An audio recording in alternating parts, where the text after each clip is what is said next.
L'Éternel règne, il est majestueux. L'Éternel règne, il est saint de force. L'Éternel règne, il est sur son trône pour la durée des temps. Bonjour à tous, c'est toujours un plaisir pour nous de se retrouver parmi vous. Ça fait quelques années quand même maintenant qu'on n'est pas venus. C'est peut-être à cause du Covid, hein, je sais pas. On va dire ça. Mais on est vraiment super contents d'être là, juste à deux ce matin. Les années précédentes, on venait peut-être avec 1, 2, 3, 4 enfants. Mais voilà, au fur et à mesure, les enfants ont quitté le nid. Voilà, on est à cette phase de notre vie où le nid est vide à la maison, mais la famille se multiplie quand même. Donc voilà. Donc, je vous montre.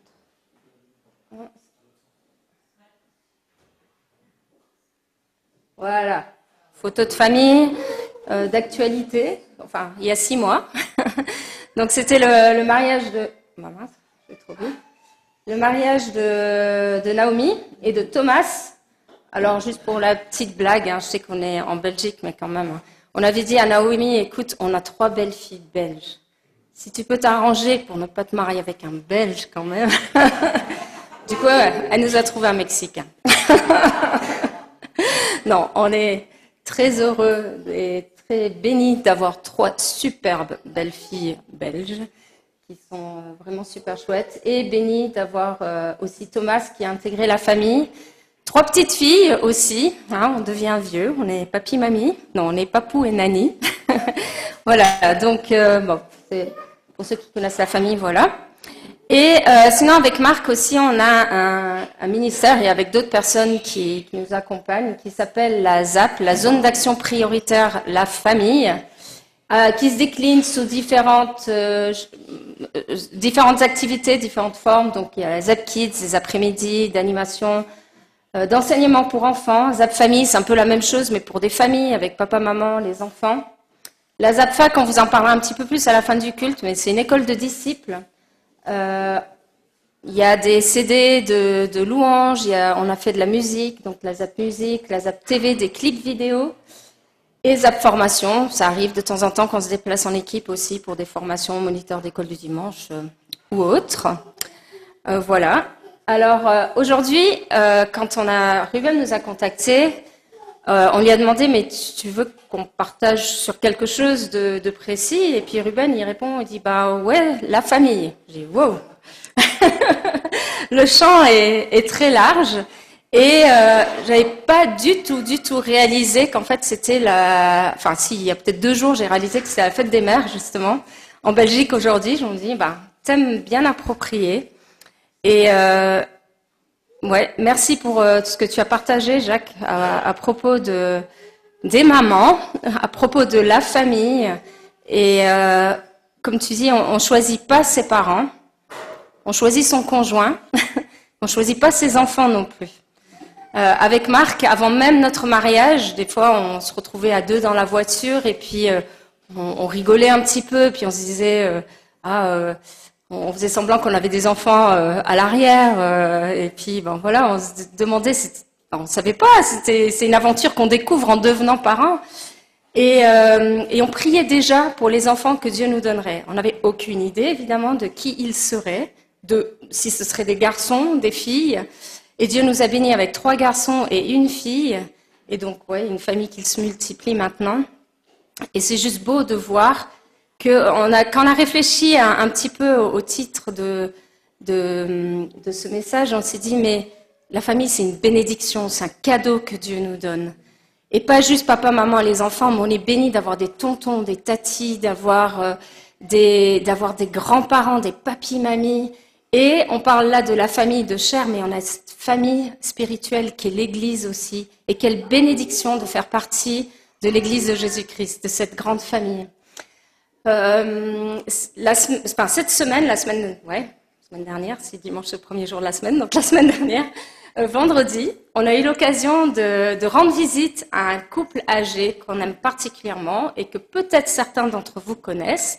C'est John et Beryl Vandenhogen. Ruben et Monique, peut-être que vous connaissez. Je ne sais pas s'il y a d'autres personnes qui connaissent. John et Beryl, vous connaissez les chants. Qu'est-ce qu'il y a quand les montagnes s'éloigneraient, ou alors à celui qui nous aime, qui nous a délivrés. John est musicien et a mis beaucoup de versets bibliques en chansons. Et entre autres, on a appris ça plus tard, mais ils ont participé au camp de Genval avec les enfants. Et nous, ça nous a super encouragés parce que quelque part, lui a 88 ans et elle 91 maintenant. Lui n'est pas très en forme du tout. Enfin, quand je dis on a rendu visite aux deux, en fait, lui, il était couché et on a surtout parlé avec Beryl. Mais quand on a appris il y a quelques années qu'ils avaient ils avaient aidé au camp de Genval, et puis nous aussi, on a eu l'opportunité de venir aider. On a beaucoup à cœur aussi de mettre des versets bibliques en chanson. C'est quelque chose qu'ils ont fait. Et quelque part, ils nous ont accompagnés aussi avant notre mariage. Donc, c'est juste beau de voir la passation d'une génération à l'autre aussi dans la famille de Dieu. Et Beryl nous disait, mais pourquoi est-ce que je peux prier pour vous dans les jours qui viennent? Et on a dit, justement, dimanche, on est à Carnières. Tu te souviens des camps de Genval que vous faisiez dans le temps? Et on dit, ah ouais. Et puis donc, on sait que Beryl est là. Peut-être John aussi, je ne sais pas. Mais en tout cas, Beryl prie pour vous et pour nous ce matin. Et ça, c'est la famille de Dieu aussi. C'est beau de savoir qu'on n'est jamais seul, en fait. Quand on appartient à Jésus, on n'est jamais seul. On est accompagné d'une grande famille. Et quelle bénédiction. On ne choisit pas ses parents, on ne choisit pas ses enfants, mais on peut prendre des décisions aussi dans notre vie en tant que couple, en tant que papa et maman. Il y a un pouvoir dans la décision. Et la décision plus la prière, c'est une bombe. Une bombe qui veut vraiment, qui peut faire tellement de belles choses dans ce monde. Est-ce que c'est toujours facile? Ah non, ça Jacques nous l'a dit aussi, c'est pas toujours facile. Vivre ici-bas, la vie n'est pas un long fleuve tranquille, du tout. Mais si on a Dieu dans notre camp, si on met Jésus en premier dans notre vie, on a fait le meilleur choix. Ça ne veut pas dire non plus que c'est facile, même avec Jésus dans notre vie. Mais on a Jésus qui nous accompagne et qui nous aide. Et ça, c'est juste dingue, quoi. Alors donc, on va vous parler de la famille aujourd'hui. On voulait juste démarrer aussi en mettant bien un cadre bien clair dans lequel nous, on croit aujourd'hui. Quand on parle de la famille, aujourd'hui, il y a tout type de famille. Donc on voulait juste reprendre ce verset de Genèse.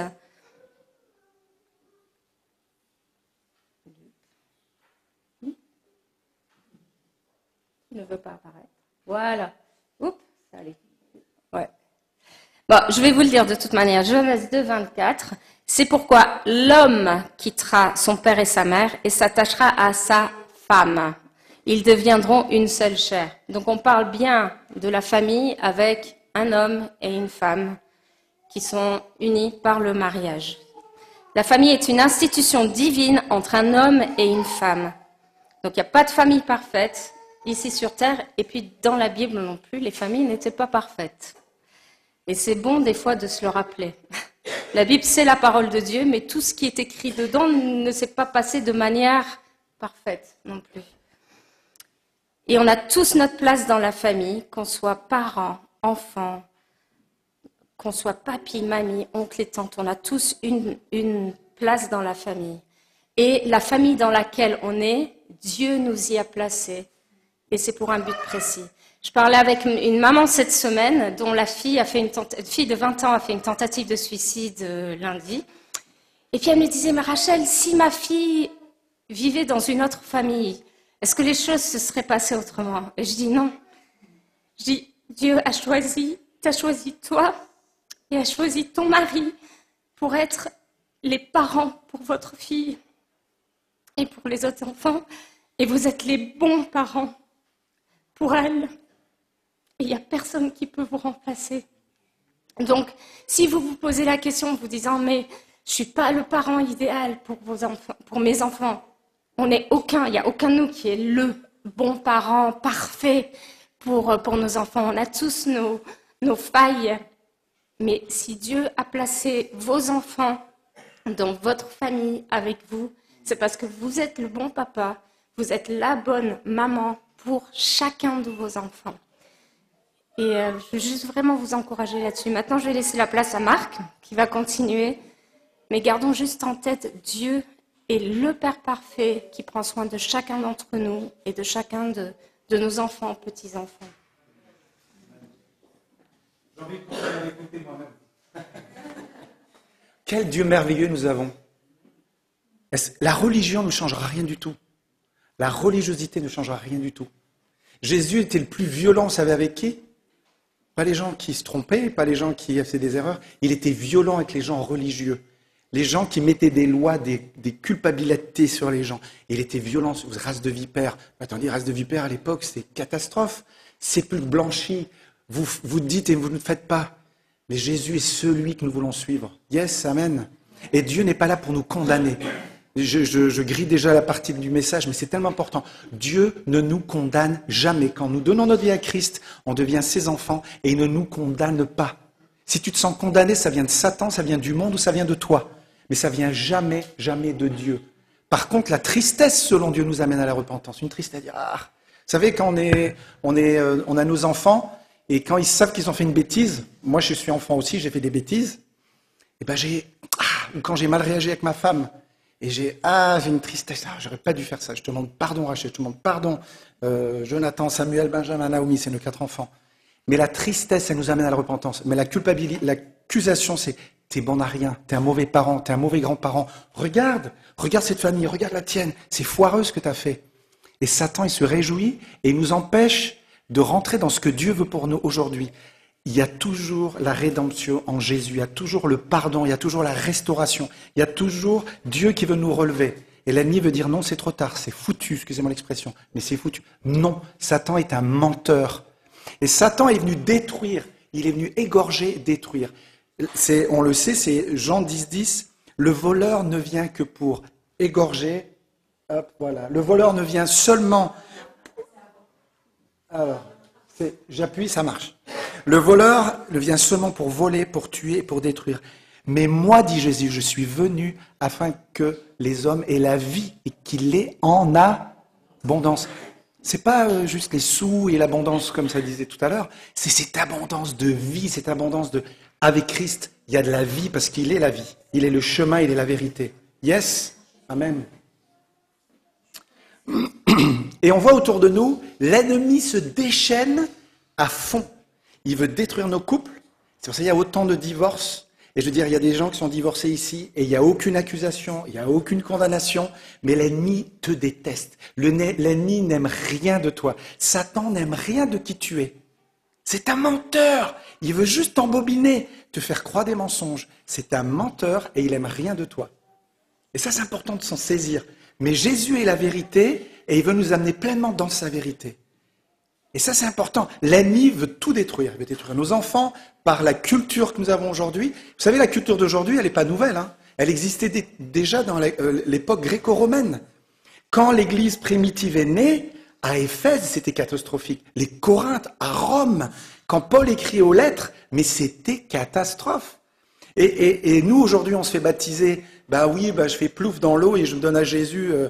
Mais à l'époque, tu sais plus allégeance à Rome, tu sais plus allégeance à César, tu sais allégeance à Jésus-Christ. Ça veut dire, en mourant, je décide, je vis plus pour ce monde ici-bas, je vis plus pour Rome, je vis plus pour cet esprit de destruction, parce que l'immoralité, elle est à un niveau, on y arrive aujourd'hui, de plus en plus, mais un niveau terrible. Je veux dire, il y a des enfants ici, je ne vais pas entrer dans les détails, mais c'était catastrophe.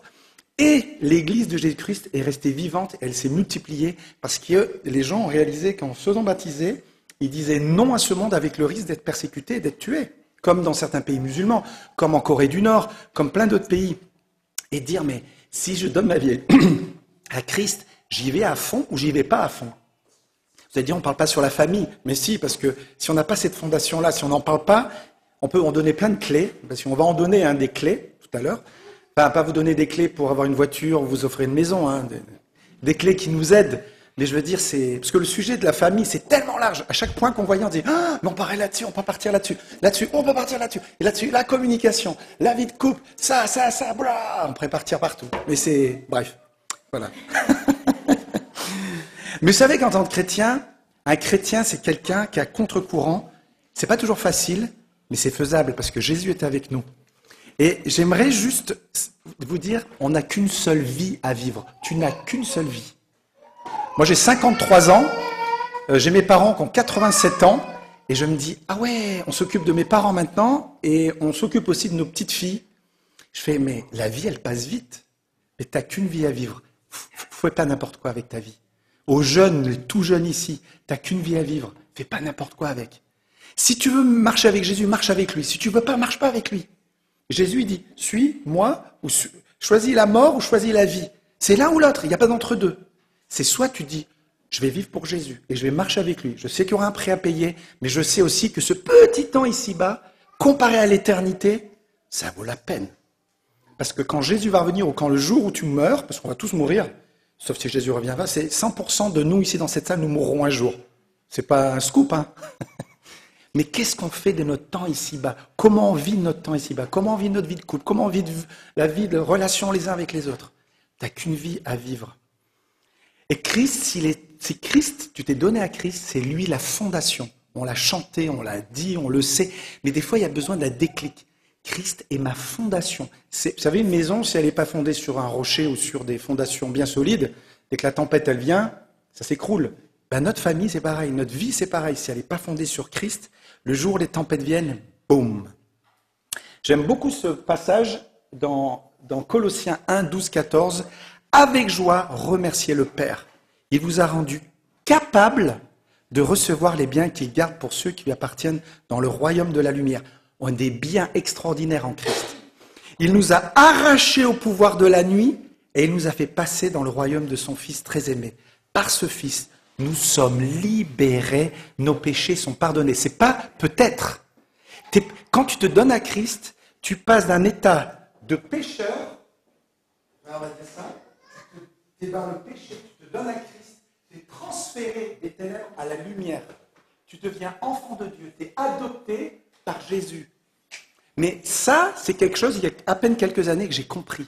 Je me dis, mais je suis enfant de Dieu. Et pas seulement ça, c'est que son esprit vit en moi. Il me donne son esprit. Quand tu te donnes à Christ, l'esprit du Christ, celui qui a tout créé, le roi des rois, le seigneur des seigneurs, vit en toi. T'es pas n'importe qui, c'est pour ça que t'es pas n'importe qui. Et c'est pour ça que tu ne veux pas faire n'importe quoi. Parce que Christ vit en toi. C'est-à-dire, si je suis le temple du Saint-Esprit, nous sommes le temple, et je suis aussi le temple du Saint-Esprit, Seigneur, je veux vivre pour toi. Je veux mon couple, ma famille, mes relations, mes enfants, mes petits-enfants, mes neveux, mes nièces. Je veux vivre pour que Christ soit glorifié à travers ma vie. Yes! Là, c'était prévu, tout le monde disait Amen, mais c'est dans mes notes. Ah, voilà, merci Ruben.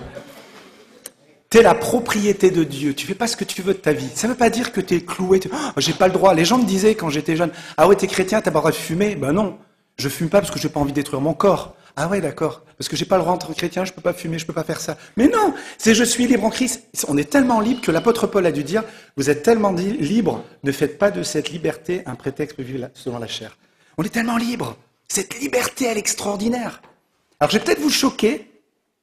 Mais avant, je priais 1 heure par jour parce que j'avais lu un livre et puis c'était en relation avec Christ qui était sur la montagne et qui allait être crucifié. Ne pouvez-vous veiller 1 heure avec moi? Et je priais et j'étais à genoux parce que je dis il faut être à genoux. Et il restait 5 minutes sur ma montre et je restais à genoux parce qu'il fallait prier. Et je lisais ma Bible et si je lisais pas ma Bible, je disais ah, un malheur va m'arriver. Mais c'était la religiosité. Mais aujourd'hui j'ai compris. Je dis non. Je ne prie pas pour prier, je ne lis pas la Bible pour lire la Bible. Mais parce que mon Dieu est tellement extraordinaire, je veux prendre ce temps dans sa parole ou l'écouter. J'ai choqué, on était dans une conférence récemment, j'ai dit, vous savez, moi je ne lis pas beaucoup la Bible. Ah, je l'écoute beaucoup. Mais c'est quoi le truc? C'est lire ou la méditer d'une façon ou d'une autre, en l'écoutant ou en la lisant. Si c'est le plus facile en l'écoutant et que ça te nourrit, alléluia, c'est important, c'est comme ça que tu vas grandir. Et je prie pas pour prier, je prie parce que je vais être en connexion avec mon Créateur, parce que je réalise qu'il est digne d'être adoré. J'ai besoin de le connaître et je veux cette relation. Ça change tout le concept de dire je dois. Non, je veux et je me discipline pour. Vous comprenez? Et c'est la même chose dans plein d'autres domaines. Mais là, c'est pas le sujet, alors j'arrête là.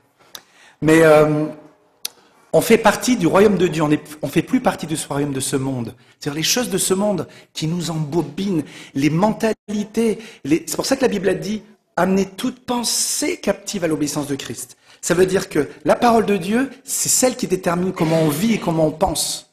Parce que dans ce monde, il y a tout, même dans les milieux chrétiens. Il y a à boire et à manger. Enfin, pas positivement, même boire du poison.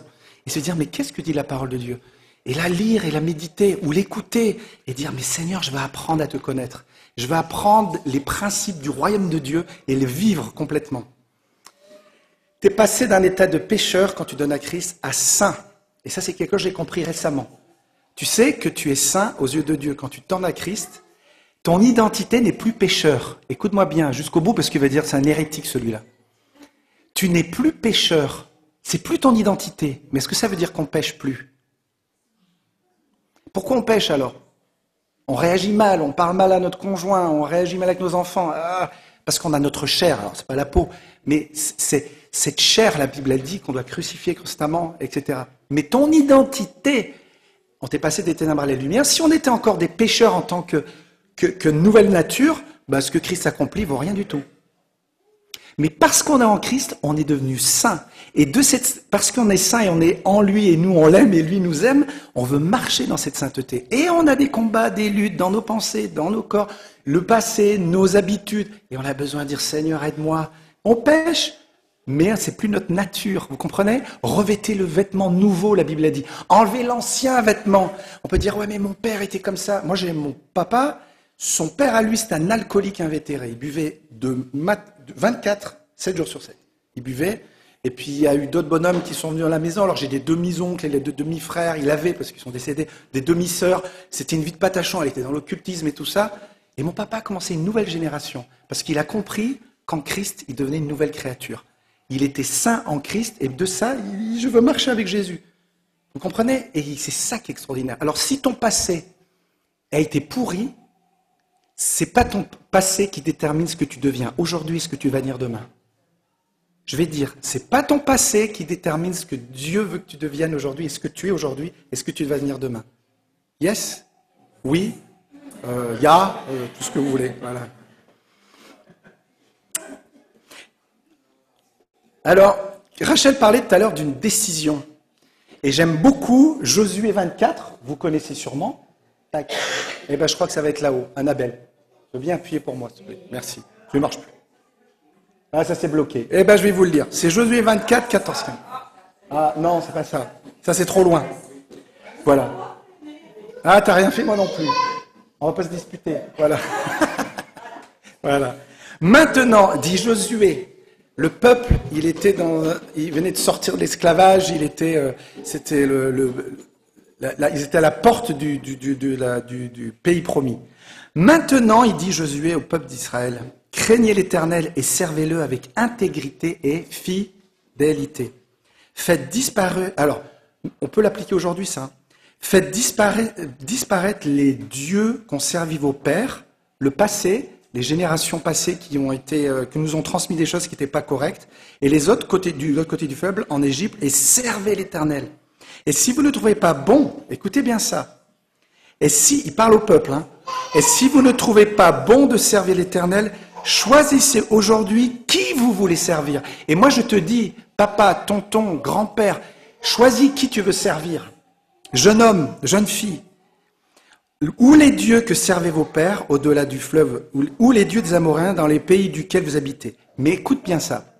Josué, il dit, moi et ma maison, nous servirons l'Éternel. Tu peux être toute seule à élever tes enfants. Tu peux être veuve. Tu as peut-être tes enfants qui sont déjà grands et qui sont partis. Tu dis, c'est foutu. Non. Dieu n'en a pas fini. On va parler d'une des clés principales. Mais moi et ma maison, nous servirons l'Éternel. C'est une décision. Je veux servir l'Éternel. Je veux glorifier Dieu. Avec mes dons, mes talents, avec mes limitations. On n'est pas parfait. Avec mes limites, c'est pas grave. Et en disant ça, je pense à un verset, Jésus il disait, c'est les violents qui s'emparent du royaume de Dieu. Alors, est-ce que ça veut dire qu'on va être violent et on va frapper et tout ça? Bien sûr que non. Mais cette violence intérieure de dire, je veux que ma famille marche pour Jésus. Ça veut dire quoi? La violence. Je vais en parler d'une clé, une violence qui est extraordinaire, une clé magnifique pour être violent dans le royaume de Dieu. Vous l'avez vu, ça s'affichait tout à l'heure. Eh bien, on va parler tout de suite. Voilà. La prière. Alors, vous savez, quand en couple, si je prends le couple, on est différent. C'est biologiquement déjà, hein, et on est différent au niveau caractère, au niveau des langages d'amour. Vous connaissez les langages d'amour, les 5? Gary Chapman, qui est un pasteur aux États-Unis, qui a découvert qu'il y avait des couples qui se fritaient entre eux, ils ne s'entendaient pas du tout, et il a réalisé, mais si, moi je montre de l'amour, mais si, moi je montre de l'amour. Et là, ben non, tu ne montres pas d'amour, ben si. Rachel et moi, on a fait des tests, déjà il y a longtemps, de langage d'amour, on est complètement opposés. Moi, ce que j'ai 0 dans le langage d'amour sur les 5, Rachel, c'est le top. Et l'inverse pour Rachel. Et tu es là, tu te dis, comment tu vas faire? Mais je veux dire, on est différents. Le langage d'amour, je le vais vite fait, là aussi on pourrait en parler pendant des heures, c'est les paroles valorisantes. Vous savez, quand on dit « je t'aime » ou « merci » ou on dit des paroles qui nous font du bien. Mais tous, hein, les enfants, c'est pareil, on a tous un langage d'amour. Ou 2 ou 3. Les paroles valorisantes, le toucher physique, les câlins, il y en a qui aiment bien les câlins, il y en a qui sont très tactiles, d'autres non, pas qu'on me touche. Et c'est pas grave. Les cadeaux, alors moi c'est 0 les cadeaux, c'est pas que j'aime pas avoir un cadeau, mais il faut qu'il soit utile et qu'il me serve à quelque chose. Ma femme, elle aime les cadeaux. Je comprends pas, mais voilà. Les temps de qualité, passer du temps de qualité, faire quelque chose ensemble. Ah, il y en a qui font ça. Il y en a qui est en train de montrer son langage d'amour. Et les services rendus. Moi, et Rachel, ça fait partie de son langage. Service rendu, parce que je l'aide. Et ça lui fait tellement du bien, comme si elle, parce que moi je suis touché physique, et parole valorisante, si elle me serre, elle me dit « je t'aime » et elle me prend dans les bras. Et que je lui rends un service, et elle va me dire « ah mais ça me fait tellement du bien ». Ça colle pas. Pour moi, ça serait un parole ou me serrer dans les bras. Vous voyez la différence? Mais juste, alors c'est une parenthèse, mais on est différents, mais Dieu nous a mis ensemble, c'est pas pour rien. Et même quand je dis ensemble, c'est nous tous. On a des langages d'amour qui sont différents. Si vous voulez aller, vous pouvez acheter les livres là-dessus, sur les langages d'amour, mais c'est génial, parce que même avec vos enfants, vos petits-enfants, avec les neveux, les nièces, en tant que couple, en tant que même tout seul, je veux dire, apprendre, c'est quoi mon langage d'amour et comment je peux aimer l'autre. Le but, c'est de pouvoir s'aimer les uns les autres et prendre soin les uns des autres dans le couple. Et une clé dans le couple, c'est communication et communion. Communiquer. Là, on a un couple, on a des phases dans nos vies. Bon, mais j'arrive sur la prière. Ça, c'est moi, je suis emballé et puis je pars dans tous les sens. Il y a tellement de trucs à dire non, Marc, tais-toi, rentre pas là, non, stop, hop. Il m'a dit que j'avais 3 heures, c'est ça, pour parler. C'est ça, non. Alors on mangera pas, d'accord? Et non, c'est une blague. Et la communication, on est dans une phase, Rachel et moi, de notre service, on va dire ministère. Alors je suis photographe aussi, c'est mon métier, et là aussi je sers Dieu là-dedans. Enfin bref, partout tu es, tu sers Dieu, tu es témoin partout où tu es. Ça c'est une autre histoire aussi. Mais on a souvent des couples qui viennent nous voir ou des jeunes qui disent est-ce qu'on peut venir? Une semaine, on avait des gens tous les jours à la maison et surtout sur toute la semaine, il y en avait 3 qui s'étaient invités chez nous. Et c'est parce qu'ils vont parler avec vous. Ils veulent parler et puis après on voit les problèmes de communication dans le couple. Ou tu es là, tu te dis mais il n'y a pas grand-chose, il suffit juste là de régler ce problème et dans ton couple ça ira mieux, entre autres. Et la communication, ça fait partie d'un principe du royaume de Dieu. Communiquer, la communion fraternelle. Mais ça commence déjà dans notre couple, ça commence avec nos enfants. Comment je peux pas... Ah, il m'énerve ce gosse, il m'énerve, si tu savais, Marc. Ben, moi aussi, j'ai eu des gosses qui m'ont énervé. Et eux, ils pourront nous dire, papa, il m'énervait des fois. Mais comment on peut communiquer, communier ensemble, discuter? C'est tellement important, on désamorce des bombes. Et puis quand on le fait pas, on garde l'animosité, les rancunes. Et puis le jour, il y a un petit truc, ça pète. Et on le voit dans un couple, là, encore récemment, c'est à 2 doigts de péter. Mais ils ne communiquent pas. Et pourtant, on pourrait dire, mais c'est pas spirituel, mais carrément. Parce que la communication, la communion ensemble est tellement importante. Laisse tomber Facebook, c'est pas tes vrais copains, Facebook. C'est pas tes vrais amis. Les vrais amis, ma meilleure amie, c'est ma femme. Après, j'ai d'autres amis et c'est nécessaire. Mais communique en vrai, en chair et en os avec tes enfants. Quand je vois des familles avec les portables et ils marchent dans la rue, ils communiquent même pas aux enfants, ils disent, mais range ton portable, communique avec eux. Et après, tu vois les enfants 3-4 ans sur leur portable et ils sont en train de geeker. J'ai vu personne avec un portable, ça va, je vais pas de... Ouf, ça va. Mais je suis là, je dis, mais non, communiquer. Bon, première clé.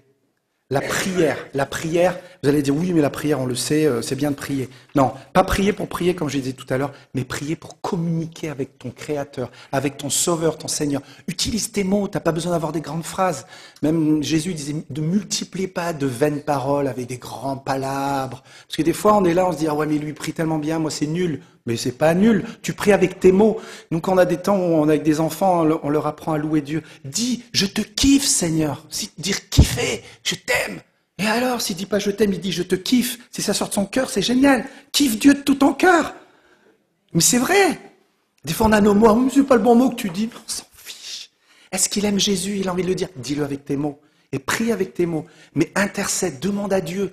Mais comment je dois faire? Je dois mettre à genoux, je dois lever les bras. Fais ce que tu veux, tu peux t'allonger. Il y a même un texte dans la Bible qui dit, sur ma couche, je te célèbre. Quand je suis allongé, je te célèbre. Quand je marche, et on va le voir, Rachel va en parler tout à l'heure. Mais tu peux louer Dieu, le prier, intercéder, n'importe où, dans ta voiture, quand tu marches, chez toi, tu te mets à genoux, tu fermes la porte. C'est une image pour dire, va dans un endroit où tu es juste toi et Dieu, et crie à Dieu. La clé se trouve dans la prière, pas dans la prière pour la prière, parce que toutes les religions prient. Les musulmans y prient, les bouddhistes y prient, les animistes y prient, toutes les religions ont la prière. Alors c'est quoi la différence avec nous? Exactement, une relation avec le Créateur, qui vit éternellement et qui vit en nous, qui vit en chacun d'entre nous quand on est né de nouveau. Et on prie ce Dieu-là. Yes! Et cette prière-là, elle est puissante. On n'a jamais réalisé avec Rachel, à tel point, là, depuis quelque temps, la puissance de la prière. Est-ce que ça veut dire que tout est répondu comme ça? Non! Mais quand tu pries, il y a des choses qui se passent dans le monde spirituel qui va agir dans le monde naturel. Parce qu'on a un Dieu puissant. Et quand tu pries, avec tes mots, avec la simplicité, tu n'as pas besoin de prier pendant des heures et des heures, mais juste dire, Seigneur, il y en a qui le font fractionner dans la journée, ou que ce soit un moment précis, mais prends du temps dans la prière. Et si tu ne sais pas prier, prends quelqu'un avec toi. Si tu es maman seule, trouve-toi une amie avec qui tu peux prier. Moi, j'ai ma maman qui a 87 ans. Quasiment toute sa vie, elle a toujours une partenaire de prière. Déjà, elle prie avec mon papa. Ils ont 87 tous les deux. Et elle a toujours prié. Quand je vais le mardi matin, je crois, avec Edwige, c'est ça le mardi, elle est dans parce qu'ils ont un petit studio maintenant, parce qu'ils sont rapprochés de nous, ils sont âgés, on s'occupe d'eux, bref. Elle est dans la salle de bain et on l'entend, Seigneur, et elle assiège le trône de Dieu. Et elle prie pour les enfants de cette dame. Et ils prient pour nous, ils prient pour leurs petits-enfants, les arrière-petits-enfants. Et il y a des choses qui se passent quand on prie. Et je vais vous donner une statistique. Un couple, il y a le divorce chez les couples chrétiens, il est le même dans le monde que parmi les chrétiens. Il y a un divorce sur deux, un couple qui divorce sur deux, à peu près, en moyenne. Ce qui est tragique, et ça apporte tellement de souffrance.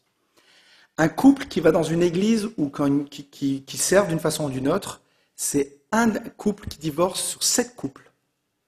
Écoutez bien maintenant. C'est des statistiques faites par un homme de Dieu qui a fait des recherches si vous voulez son nom, je vous le donnerai après. Il s'appelle Dr. Stoop, S-T-O-O-P. Et les couples qui prient, écoutez bien, c'est un divorce pour 1156 couples. Et on a rencontré dans des conférences à discuter des couples le nombre, et je ne voudrais pas, ne levez pas vos mains, mais le nombre de couples chrétiens qui ne prient pas, ils ne savent pas prier ensemble. Ils n'arrivent pas. Ils disent, on n'arrive pas. Et j'avais une fois discuté avec un homme, je dis, mais est-ce que tu pries avec d'autres hommes? Il dit, ah, mais à l'église, on prie, on intercède. Et avec ta femme? Non, j'arrive pas. Et il y a un blocage. Mais l'ennemi, il se réjouit. Il me dit, si on ne sait pas prier ensemble, si on ne peut pas prier l'un pour l'autre, si on ne peut pas prier pour nos enfants, si on ne peut pas prier pour nos neveux, nos nièces, nos petits arrières, ou arrière-arrière, je ne sais pas si c'est arrière ici, mais... Eh ben, je veux dire, l'ennemi, il se réjouit. Il dit, oui, c'est bien, continue comme ça. Et on a besoin d'une délivrance, entre guillemets, de dire, Seigneur, donne-moi à ne pas avoir cette pudeur qui n'est pas une pudeur, mais dire, Seigneur, je veux prendre ma place dans la prière. Et je veux parler aux hommes en particulier. Vous savez que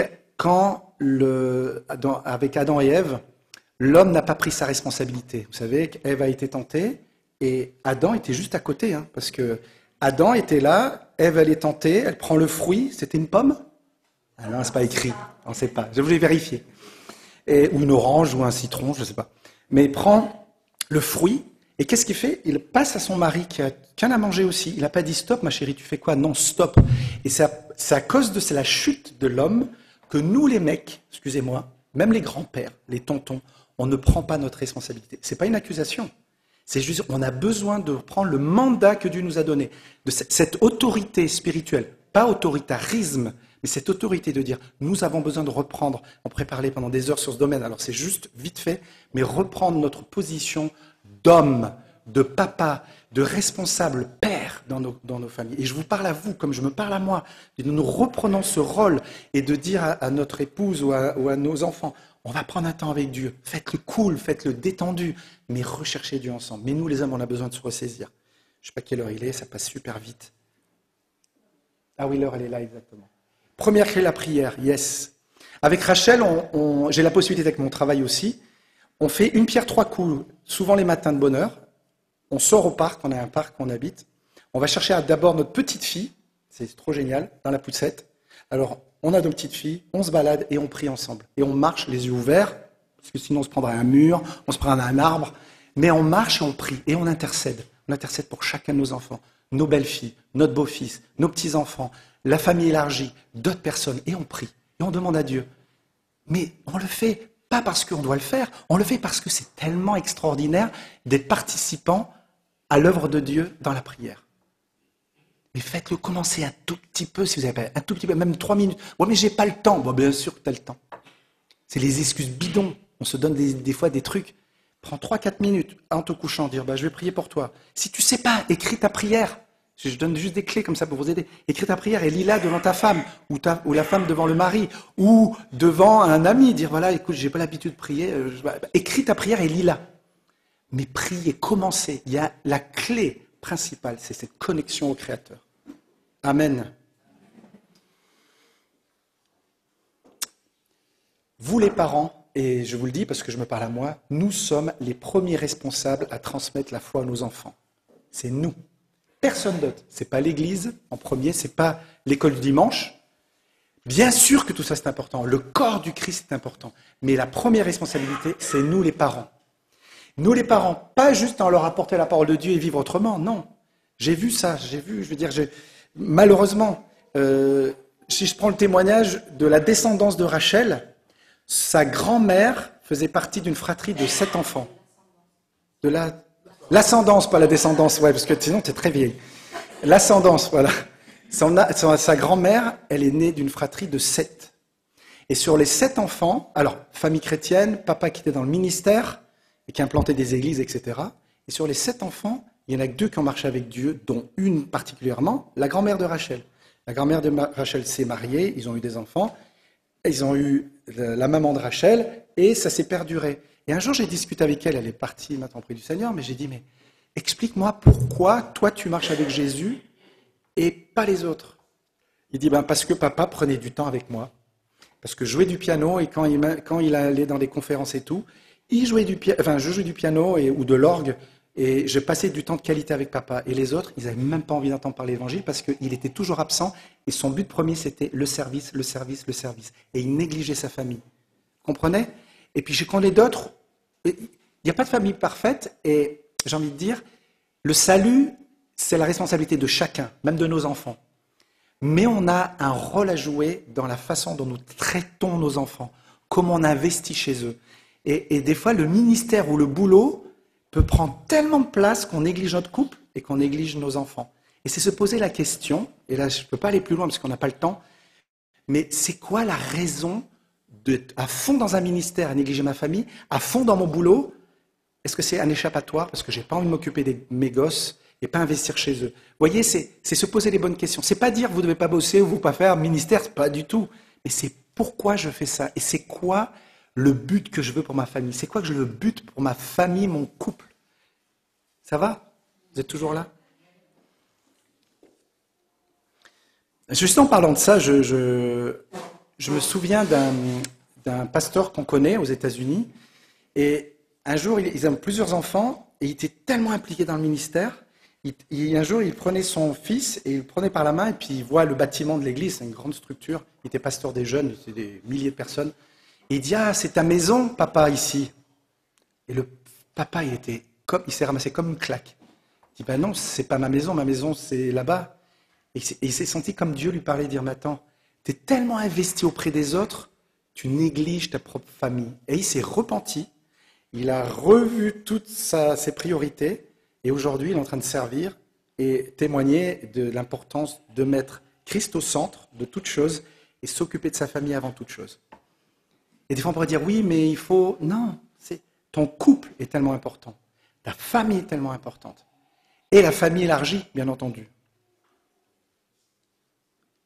Je vais laisser Rachel continuer juste là-dessus.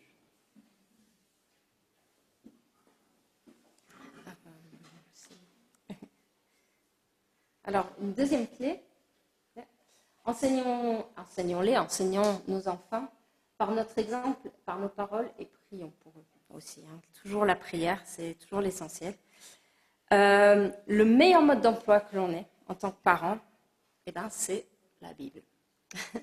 Et il y a un texte qu'on connaît tous dans Deutéronome 6 qui dit « Écoute, peuple d'Israël », c'est pour le peuple d'Israël, mais on peut le prendre pour nous aussi en tant que parents. « Le Seigneur notre Dieu est le seul Dieu. Tu dois aimer le Seigneur ton Dieu de tout ton cœur, de tout ton être, de toute ta force. » Donc déjà nous, personnellement, en tant qu'individus, c'est ce que Dieu nous dit. Tu dois aimer, on se dit, oh, j'aime pas les ordres. Mais si Dieu nous donne cet ordre de devoir l'aimer de tout notre cœur, de tout notre être, de toute notre force, c'est parce qu'il sait que c'est ce qui est le meilleur pour nous. Donc prenons-le comme une bénédiction. Les commandements que je te donne aujourd'hui resteront dans ton cœur. Tu les enseigneras à tes enfants. Tu en parleras quand tu seras assis chez toi, quand tu marcheras sur la route, quand tu te coucheras, quand tu marcheras sur la route, quand tu les conduis à l'école de musique, quand tu les conduis au sport. Aujourd'hui, ça peut être ça. Quand tu te coucheras et quand tu te lèveras. Pour ne pas les oublier, tu les attacheras sur ton bras et sur ton front. On sait que les Juifs, c'est ce qu'ils font. Ils ont littéralement la parole de Dieu dans les phylactères, qui sont littéralement sur eux. Comment est-ce que nous, on peut le faire? Je vous montrerai une photo après de la chambre de nos enfants dans le temps. Mais tu les écriras sur les montants des portes de ta maison et sur les portes de tes villes. Donc, ces commandements de Dieu, la parole de Dieu. Donc, ce texte de Deutéronome, on n'a pas le temps de le décortiquer ce matin, mais si on prend vraiment, qu'on décortique, si on fait vraiment une étude dessus, c'est hyper profond. Et c'est un enseignement hyper riche sur comment enseigner à porter la parole de Dieu. Ça, c'est la chambre en haut, c'était la chambre de Naomi dans le temps. Donc, elle aimait les chevaux, que vous ne l'auriez pas remarqué. Et elle avait aussi plein de versets qui étaient affichés dans sa chambre. Je me dis, mais à chaque fois qu'elle était là, assise à son bureau, elle avait cette panoplie de versets devant elle. Elle pouvait juste les lire et l'aider à grandir dans la foi. En dessous, c'est Benjamin, notre troisième garçon, qui est passé par une phase compliquée et qui, un jour, a vraiment eu une rencontre particulière avec Dieu. Et nous, on était absents à ce moment-là, je ne sais plus où on était, un week-end où on n'était pas là. Et Ben qui nous appelle, qui dit « Papa et maman, j'aimerais écrire un verset sur le plafond de ma chambre. » En première réaction, c'est « Ben, pourquoi tu veux écrire un truc sur le plafond de ta chambre, quoi ? Enfin, je veux dire, c'est pas très... voilà. Voilà, c'était ma première réaction. Et deuxième réaction, heureusement qu'elle est arrivée, c'était mais Rachel. Déjà, demande-lui ce qu'il veut écrire. Et puis, s'il veut écrire un verset sur le plafond de sa chambre, c'était, comment on dit, mansardé. Et son lit était en dessous. Mais la première chose qu'il voit en allumant sa lumière le matin, c'est ce verset qu'il aura écrit sur le plafond. Qui tu es pour lui dire non? Alors, on s'en fiche de ça. Et le verset, c'était « Garde ton cœur plus que toute autre chose, car de lui viennent les sources de la vie. » J'arrive pas à lire. Bref, et de toujours marcher dans les voies de Dieu, de ne pas s'en écarter ni à droite, de regarder ni à droite ni à gauche, mais de rester sur le chemin que Dieu a tracé pour lui. Je dis, mais vas-y Ben, écris-le ce verset sur le plafond de ta chambre, s'il te plaît, fais-le. D'ailleurs, quand il a quitté la maison, qu'on a refait la déco de sa chambre, on s'est dit, on repeint le plafond ou on le repeint pas? Il en avait vraiment besoin, pas juste à cause certainement pas à cause du verset. D'ailleurs, même encore aujourd'hui, limite, on regrette, parce qu'on a quand même repeint le plafond, on regrette de ne pas avoir fait autour, tant pis, même si ça faisait bizarre. Mais c'était quelque chose de fort pour lui. Mais quelque part, le verset de Deutéronome écrit ses commandements. On a d'autres manières modernes, aujourd'hui, on peut le faire aussi.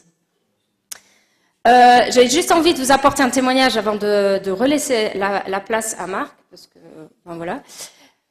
Il y a 2 ans de ça, avec Marc, on s'est dit, mais on connaît un petit peu, on sait à peu près comment nos enfants sont venus à Christ. On sait que, voilà, on a fait aussi bien que possible en tant que parents pour les enseigner à la maison.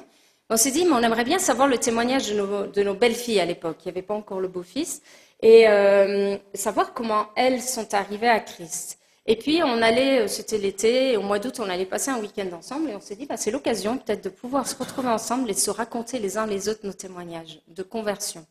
Ma maman était là aussi, donc c'était chouette. On avait notre première petite fille, on avait 4 générations qui étaient là, réunies. Et puis, un matin, on s'est réunis pour passer un culte ensemble, en fait. Et pendant ce culte, ce temps de culte en famille avec Dieu, on s'est donné nos témoignages. Alors voilà, il y en a un qui raconte, voilà, moi j'étais à une grande rencontre de jeunes, The Rencontre, et je me suis convertie. C'est chouette. Ça pourrait être le camp de Genneval, ça pourrait être plein d'endroits. Et puis voilà, il y a telle personne qui m'a impacté dans ma vie, telle... Et puis à un moment donné, il y a un de nos gars qui dit, ah oui, et quand même, ce que vous nous avez enseigné à la maison. Là, on s'est dit, c'est bon. On a quand même servi à quelque chose dans leur vie. Mais moi, ça m'a juste fait réfléchir. Je me dis, mais en fait, c'est tellement juste ce qu'ils disent. En fait, nous, ce qu'on leur apporte, c'est les repas quotidiens, en fait. Ce qu'on vivait dans la famille, c'était le repas, le petit-déj, ce qui nourrit au quotidien. Et l'endroit où ils ont peut-être vraiment vécu quelque chose de fort, c'est le repas de fête, c'est le repas de mariage. Mais ils ne seraient pas arrivés à ce repas de mariage si nous, en tant que parents, on n'avait pas enseigné et vécu au quotidien notre foi. Donc vraiment, l'importance du quotidien. C'est génial d'envoyer vos enfants au camp de Genneval ou à n'importe quelle autre rencontre. C'est des repas de fête pour vos enfants et c'est super génial. Mais là où ils vont vraiment se nourrir, c'est au quotidien dans la famille. Donc ne négligeons pas le quotidien et ce qu'on investit avec eux un jour à la fois. Donc enseignons-les au quotidien par notre exemple et par notre parole et prions toujours pour eux. Et une autre clé, c'est le pardon. Savoir demander pardon dans le couple. Vous savez, on peut péter un plomb. Moi, ça m'arrive de péter des plombs. Ça m'arrive de mal agir parce que je suis dans une chair qui a encore un besoin de sanctification, etc. Mais quand tu demandes pardon, il y a une puissance. Moi, je me souviens quand j'apprenais la guitare, j'avais 9 ans à peu près, j'étais avec ma guitare et un jour, je fais un peu le crâneur avec ma guitare et devant mon père. Mon frère apprenait, il connaît 3 accords, même à ce jour, il connaît que 3 accords. Mais à l'époque, j'étais là et puis c'est un petit péteux en fait. Et mon père, il me regarde et puis il me dit, Timothée, il joue mieux que toi de la guitare. Oh! Mais c'était méchant, c'était virulent, c'était violent, c'était comme un coup de couteau. Et j'étais là. Oh! Et puis je suis rentré dans la chambre, j'ai claqué la porte et je pleurais. Je dis, ouais, c'est pas juste. Et j'avais vraiment mal parce que c'était méchant ce qu'il avait dit. Si j'en parle aujourd'hui, c'est pas ça, c'est la suite qui est importante. C'est ce qui m'a marqué dans ma vie. Puis après un moment, tu es dans ta chambre, tu pleures, tu n'es pas content, tu es blessé. À un moment, il faut que tu sortes parce que tu n'es pas resté toute ta vie dans ta chambre. Tu comprends? On part, je passe toute ta vie dans la chambre. Hein. Et j'ouvre la porte et je vois pas mon père, j'entends.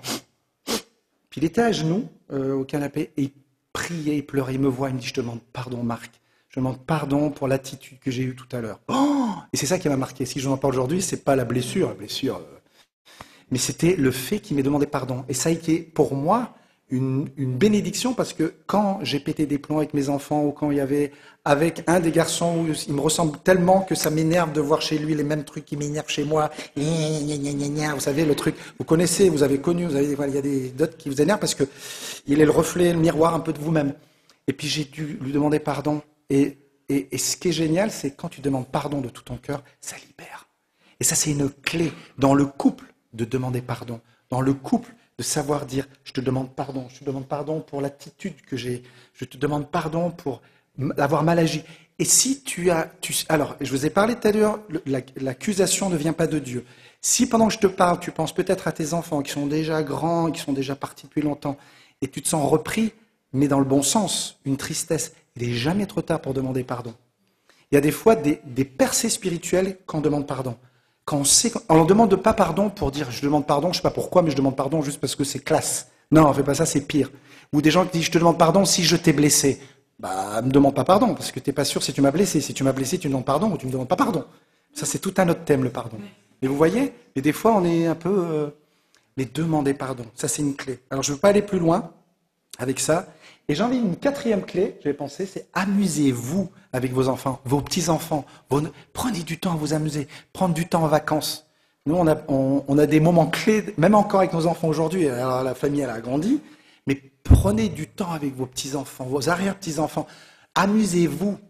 C'est spirituel, ça aussi, dans le sens où vous transmettez quelque chose de qui vous êtes à travers le jeu, à travers les vacances, à travers les repas, cette communion, cette réjouissance. Et vous pouvez partager votre témoignage, vous partagez des expériences de vie. C'est une clé hyper importante. En Angleterre, c'est catastrophique. Il y a des familles, ils n'ont même plus, et c'est énorme le nombre de familles, il n'y a plus de salle à manger, de table de salle à manger. En fait, ce qu'ils font, ils rentrent, chacun va dans le frigo, prend le repas qui est fait, vont dans leur chambre, ils vont regarder leur écran et tout ça. Mais c'est un fléau, en fait. Il n'y a plus de communion, il n'y a plus de repas, il n'y a plus de temps pour discuter. Créez un moment, là on pourrait parler des heures là-dessus aussi, mais créez un moment où vous vous retrouvez ensemble, avec vos enfants, même vos petits-enfants, avec vos neveux, vos nièces, et passez du temps à vous amuser, faites des jeux, ça connecte, ça connecte. Alors, on accélère. Écoutez bien ça, quand on investit dans nos enfants, on investit également dans nos futurs ou dans nos petits-enfants. Quand on investit dans nos enfants, on investit dans nos petits-enfants. Il y a quelque chose qui est transmis, la façon dont nous vivons. Et alors si tu dis, ouais mais moi j'ai foiré, ça n'a pas été bon, pardon Seigneur, je te demande pardon. Et je vais voir et je règle les choses. Là le pardon il vient là encore. Il n'est jamais trop tard. Le problème que nous avons, les êtres humains, c'est que ça fait mal de se repentir, ça fait mal de s'humilier dans le bon sens du terme, pas d'être une carpette, mais de demander pardon. Ça fait mal à notre orgueil. Il en a besoin. Et Dieu résiste aux orgueilleux, il fait grâce aux humbles. Être dans l'humilité, oui, c'est vrai, je te demande pardon.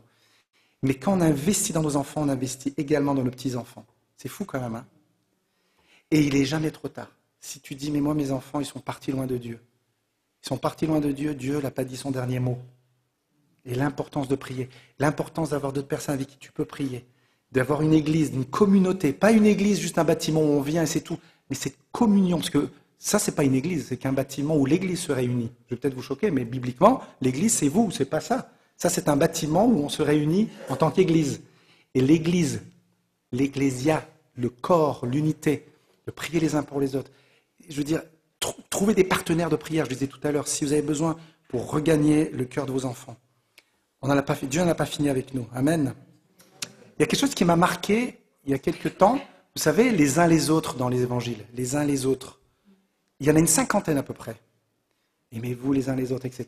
Et ça m'est tombé dessus. Je dis, mais attends, mais si on commençait dans notre famille, les uns les autres, c'est comme la prière, on prie facilement avec les autres, mais pas dans notre couple ou dans notre famille.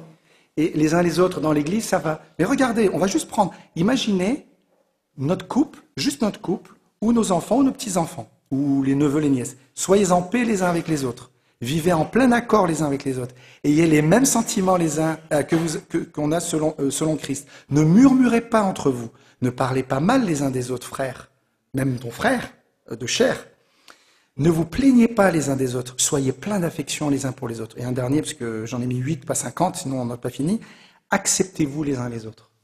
Si on commence juste au sein de notre couple, au sein de notre famille, là on a du taf, comme on dit. Il y a du boulot. Mais avec la grâce de Dieu, c'est possible. Et on est imparfait dans notre nature, mais on a un Dieu qui est parfait, qui va nous aider à aller de l'avant et voir des familles fortes. Parce que des familles fortes, c'est une église forte va avoir un impact dans la société. Amen. Ouais, ton passé, je l'ai dit tout à l'heure, mais je le redis, ton passé ne doit jamais déterminer ton présent et ton futur. Mon papa a commencé une nouvelle génération. Je vous ai dit le témoignage vite fait de mon papa. Il a commencé une nouvelle génération. C'était dur pour lui, c'était pas évident. Il y avait des difficultés parce qu'il n'avait pas de repère du tout pour d'être père, ni ce que c'était une famille. C'était tellement dysfonctionnel.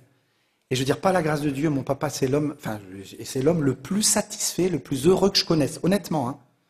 Il est toujours heureux, toujours. Il aime Jésus de tout son cœur. Et en tant que père, quand je sais son passé, je fais waouh. Par la grâce de Dieu, il a commencé une nouvelle génération. Et nous, moi, j'en fais partie. Nos enfants en font partie parce qu'un papa a payé un prix fort pour commencer une nouvelle génération. Il n'est jamais trop tard. Jamais, jamais trop tard. Et comme j'ai dit, l'accusation ne vient jamais de Dieu. Dieu de grâce, de pardon et de restauration. On va prier ensemble, mais Dieu est un Dieu qui te pardonne, qui te restaure. Et ça, c'est bon. Amen. Quel Dieu merveilleux tu es. Seigneur Jésus, nous voulons venir vers toi.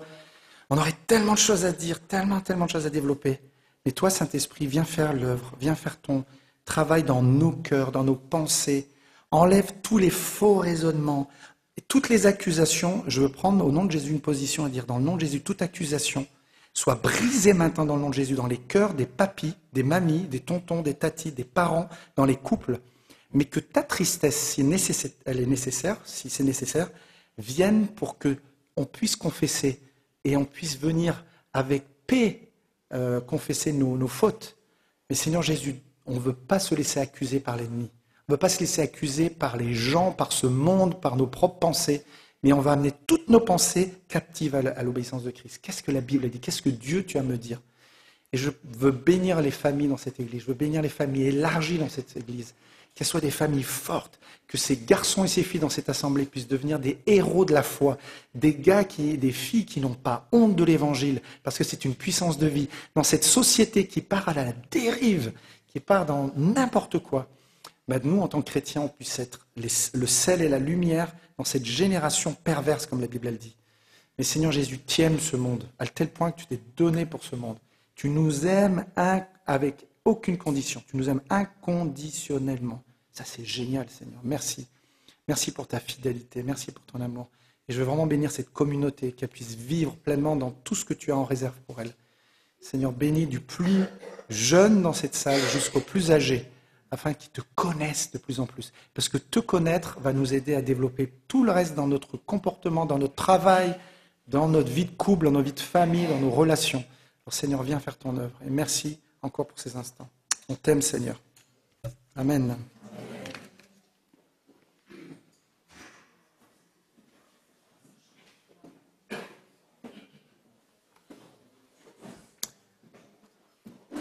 La deuxième partie dans 15 minutes. Ceux qui veulent aller aux toilettes, non? Voilà, merci pour ce message. S'il y a l'évangile de la prospérité, il y a aussi l'évangile libératrice. Et ça, c'est important. Comme tu as dit, moi, en tout cas, je me suis reconnu à travers ce que tu as mentionné, parce que c'est vrai qu'il y a des chrétiens qui sont plus malheureux en devenant chrétiens que quand ils étaient dans le monde, parce qu'ils sont toujours sur la condamnation. Et c'est vrai que le Seigneur, quand on a pris une décision pour lui, il nous a libérés. Il nous a libérés de la puissance que le monde exerçait dans nos vies, il nous a libérés de la puissance que le diable exerçait dans nos vies, il nous a libérés de la puissance que le péché exerçait dans nos vies, je l'ai dit? Non? Oui. Il nous a libérés aussi de la puissance que la mort exerçait dans nos vies, parce que, comme je l'ai dit souvent, la mort n'a plus rien à faire avec nous, quoi. Le chrétien, quand il meurt, il ne meurt pas vraiment, il commence, c'est une nouvelle vie qui commence, il rentre dans d'autres choses. Alors, je vais simplement vous donner la parole de bénédiction, parce qu'on a fait un cantique à nous. Voilà. Écoute, tu as réussi à les suivre. Non, mais ils sont soumis, là. Tu vois, ils ne bougent plus. Je les connais. Ils sont corrects, là. Ils sont parfaits. Tu les as vraiment préparés. Alors voilà. Recevez en tout cas la parole de bénédiction de la part du Seigneur, et je laisserai la place à mon frère, en vous rappelant qu'après, Karine a une surprise à remettre aux parents. Alors, je présume que c'est surtout aux femmes. C'est qui, Karine? Chut, cache ça. OK, ça va. Alors, voici. Alors, que le Seigneur vous bénisse et vous protège, que le Seigneur vous regarde avec bonté et vous accueille favorablement, que le Seigneur vous manifeste sa bienveillance et vous accorde sa paix tout au long de cette semaine. Allez dans la paix, dans la joie du Seigneur, et le peuple de Dieu dit... Amen.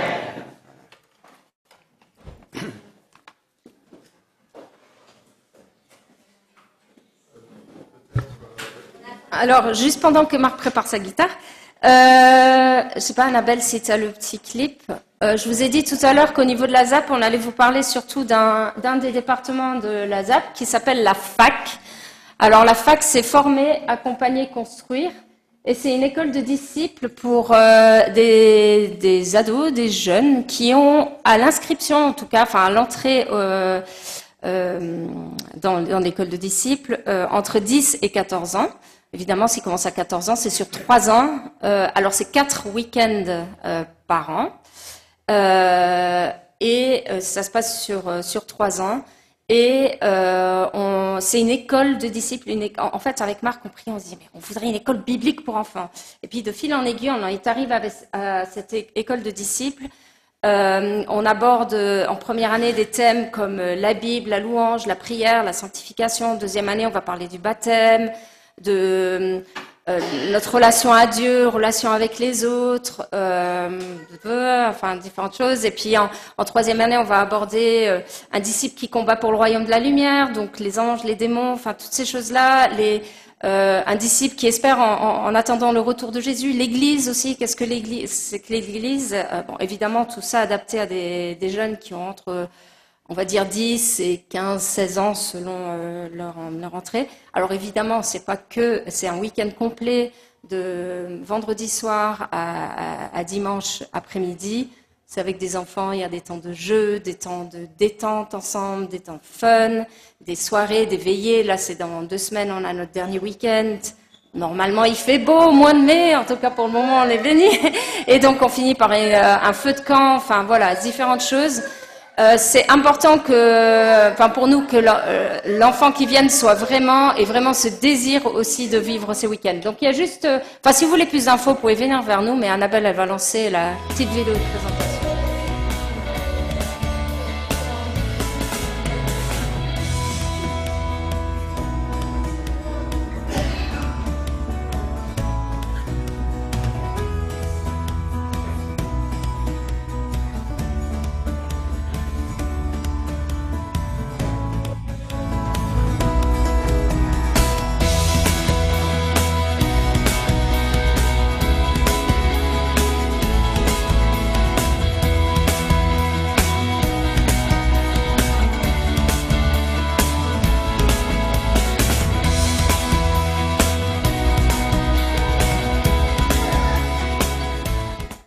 Voilà, pour ceux qui se demandent où ça se passe aussi, parce que ouais, mais vous habitez à Lille, voilà, ça fait loin.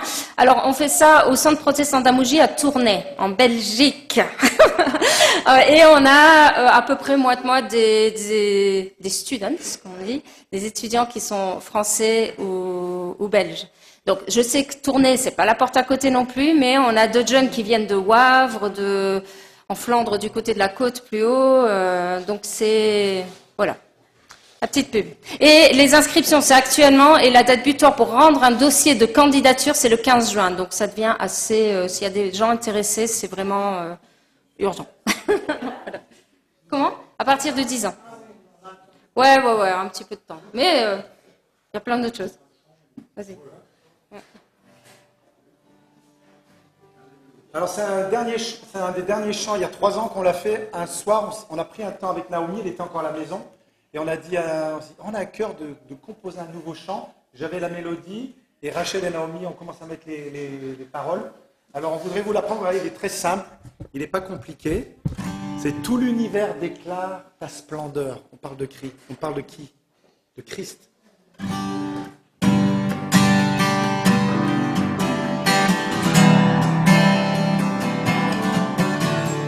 Tout l'univers déclare ta splendeur. La création révèle ta puissance. Tu es grand et au sommet jusqu'aux profondeurs, dans la tempête et dans la douce brise. Tu es grand, tout l'univers, tout l'univers déclare ta splendeur, la création révèle ta puissance. Tu es grand, et au sommet jusqu'aux profondeurs, dans la tempête et dans la douce brise. Tu es grand, élevé, exalté, honoré, glorifié, Dieu fidèle, éternel à jamais. à jamais. Emmanuel, tout l'univers déclare ta splendeur. La création révèle ta puissance. Tu es grand Seigneur, tu es grand. Et au sommet jusqu'aux profondeurs, dans la tempête et dans la douce brise.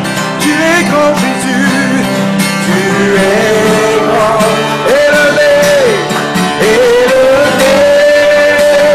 exalté, honoré, glorifié, Dieu fidèle, éternel, à jamais, Emmanuel. Tout l'univers déclare ta splendeur. La création révèle ta puissance. Tu es grand Jésus, tu es grand. Et au sommet jusqu'aux profondeurs, dans la tempête et dans la douce brise. Tu es grand, élevé, exalté, honoré, glorifié, Dieu fidèle, c'est vrai, il est fidèle, éternel, à jamais, Emmanuel. Alléluia. La suite.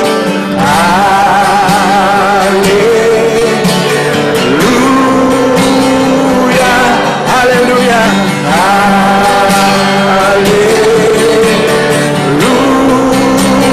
alléluia, alléluia,